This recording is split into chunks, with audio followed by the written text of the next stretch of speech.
میں پاکستان سے آیا عمرے کے لیے، نیت نہیں کی، نہ ہی احرام باندھا ہے، اب آپ بتائیں کیا کریں؟ آپ عمرہ بھی کرو اور دم بھی ادا کرو، عمرہ مسجد عائشہ سے کرو یا جیرانہ سے کرو۔ جب آپ عمرے کے لیے رہے تھے، احرام ہی نہیں باندھا تو کیا کر کے آئے تھے؟ 2 آدمی پاکستان سے عمرے پہ آئے، ہم نے احرام نہیں باندھا، ایک 10 سال پتہ کا بچی بھی ہے، یہاں احرام باندھا، تو بڑے جو ہیں وہ دم دیں، بچی پر کوئی دم نہیں۔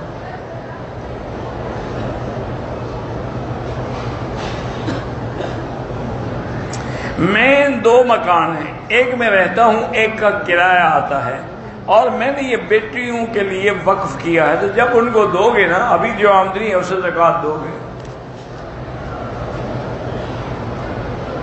حاملہ عورت کو اگر خامن طلاق دے، طلاق دینا تو گناہ ہے لیکن طلاق ہو جائے گی۔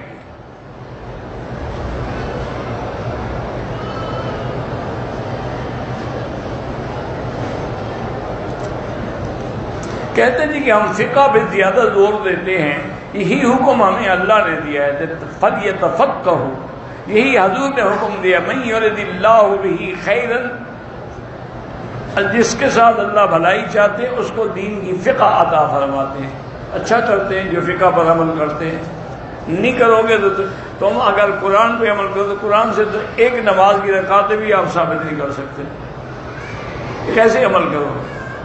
حدیث پہ عمل کرو گے، مجھے ایک حدیث میں بتا دیں کہ عشاء کی کتنی رکعتیں ہیں، پہلے کتنی ہیں، فرض کتنے ہیں، فرض کے بعد کتنی ہیں؟ لازم فقہ کے محتاج ہوں، مجتہدین کے دروازے پہ آنا پڑے گا۔ میں ایک کام میں پھنسا ہوا ہوں، 2 رکعت پڑھ کے اللہ سے مانگو، میرے والد کو شوگر ہے، اللہ سے شفا مانگو۔ پاکستان سے عمرے کے لیے عورت آئی، نیت کر دی، حید آ گیا، پھر وہ پتہ نہیں ہے حرم نہیں آ سکتی، بیٹھی رہے اپنے ہوٹل میں، جب پاک ہو عمرہ کرے، پاک ہو غسل کر کے پھر عمرہ کرے۔ اگر امام نے سجدہ تلاوت کیا، مقتدی کو پتہ ہی نہیں چلا، کھڑا رہا تو نماز نہیں ہوگی، رکوع میں چلا گیا تو نماز ہو جائے گی۔ اس کی صف والے، آگے والے سب سجدے میں چلے گئے، اس کو پتہ ہی نہیں چلا، کوئی آنکھوں پہ اینک لگائی ہوئی تھی کہ نظر کچھ نہ آئے۔ زندہ لوگوں کے لیے دعا کریں، اشراق کے 2 رکعت پڑھیں جائز ہے، 4 رکعت پڑھیں جائز ہے۔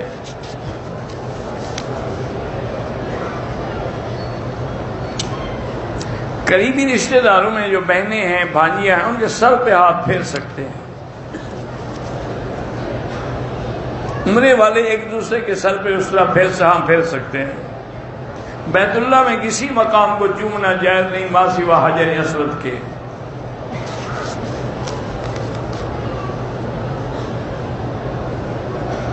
کچھ لوگ مسجد الحرام کے طاقخانے میں نماز کی نیت باندھ دیتے ہیں، یہ چونکہ حرم میں ہیں اس لیے ان کی نماز ہو جائے گی، باہر ہوں تو اگلی صفیں نظر آنی ضروری ہے۔ اب ہم یہاں نماز، ہمیں کون سی اگلی صفیں نظر آ رہی ہیں، لیکن ہم مسجد کے اندر ہیں نا۔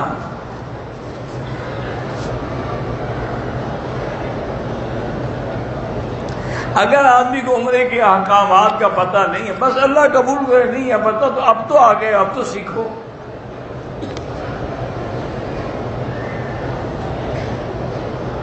کوئی آدمی اپنی بیوی کو کہتا ہے کہ میں نے آپ کو طلاق دے دی تو ہو گئی بس، اور کیا ہوتا ہے، طلاقوں کو سینگ ہوتے ہیں۔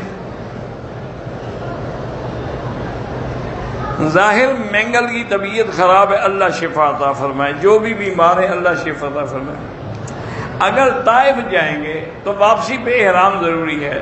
ظہر کی نماز اگر راستے میں ہو تو آپ وہ نماز قصر پڑھیں گے، کیونکہ طائف جو ہے وہ 78 کلومیٹر سے زیادہ ہے۔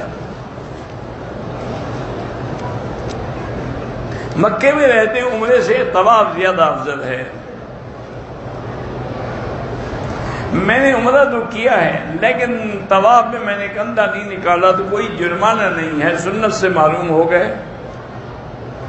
مدینے سے واپسی پر احرام کہاں باندھنا ہے؟ احرام وہیں باندھنا ہے جہاں حضور نے باندھا، ذوالحلیفہ جو میقات ہے۔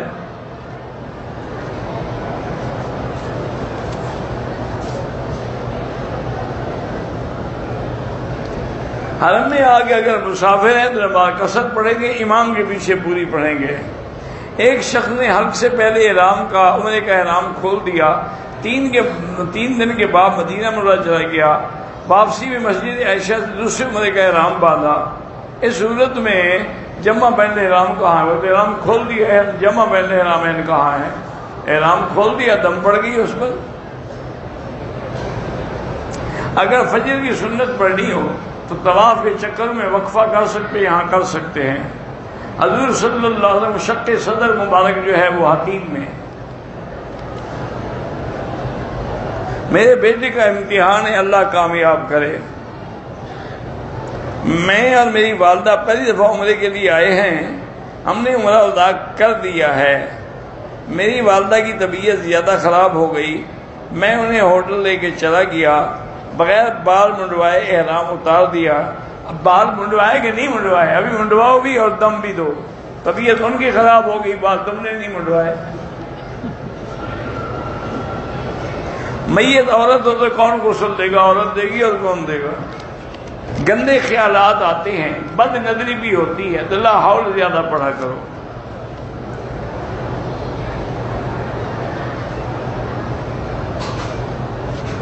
میقات سے احرام باندھا ہے، مکے آنے کے بعد عورتوں کو حیض آ گیا ہے، 2 دن کے بعد مدینے جانا، تو نہ جائیں نا، پہلے بیٹھی رہیں، پاک ہو کے عمرہ کریں پھر جائیں۔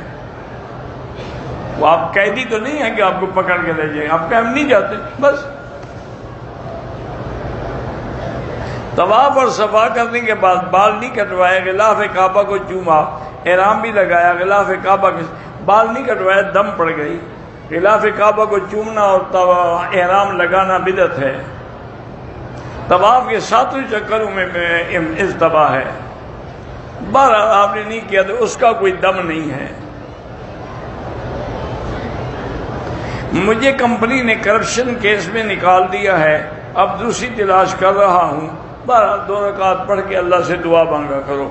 میرے دوست کے بچے کو سانس کی بیماری ہے، ایک تو اس کا علاج کروائیں، دوسرا یہ ہے کہ سورۃ الفاتحہ ہر نماز کے بعد 7 دفعہ پڑھ کے دم کر کے اس کو پلایا کریں۔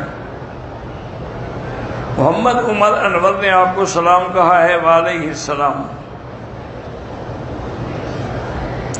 میں نے نفلی طواف شروع کیا لیکن پورا نہیں، اب پھر کرو، کیونکہ شروع کرنے کے بعد وہ نفلی نہیں رہتا، وہ واجب ہو جاتا، اب جا کے دوبارہ وہ طواف کرو۔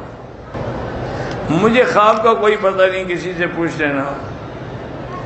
یہ کسی نگاہ انار کا چھلکا سوکھا ہوا پیس کر سوپ بنا لیں، صبح و شام ایک کھانے کا چمچہ لیں، پتہ نہیں کیا یہ بواسیر کے لیے ہوگا۔